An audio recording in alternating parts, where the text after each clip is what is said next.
Boda. Kaka, ugomvi au? Tumelala ujue. Niambie kaka, niambie. Naenda mjini kama kutoka Mwime Machimboni hapa. Mnaenda kama mjini?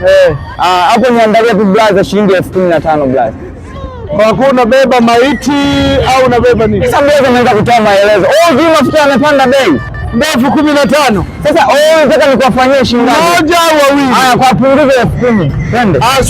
Subiri kwanza. Swala la mafuta sio tu hayo mambo ya kujadili huku imekaa hapa. Ndio. Swala la mafuta sio tu laumu serikali. Hili ni tatizo la kitaifa. Hili ni tatizo la kidunia. Wewe pale wanapovushia tu mafuta ukipita unapigwa. Haya, unataka ufe?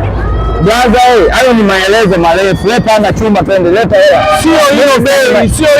Wewe unajipangia sasa. Msitufanyie hivyo. Sasa unataka sasa kukukomoa.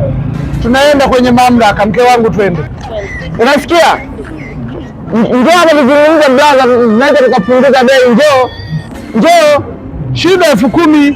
Sio shida blaza, njoo, mambo yanazungumzika blaza. Sasa wewe ni mkali mno. Hawezi kutuibia bwana. Waibie hivyo. Unaona milioni yani ilivyokaa hivi. Kuna mtu yote anajua kulingana na mwili.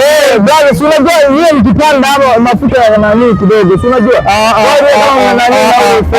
Sisi ngoja hili jambo tutalifikisha kwenye mamlaka. Mamlaka gani blaza? Mambo yanazungumzika blaza. Basi. Unasikia au fanyeni sasa 9,000 sasa 9,000. Basi tutalifikisha. Sasa hivi samba. Tutalifikisha. Yaani blaza unamtendeza shemeji kwenye jua.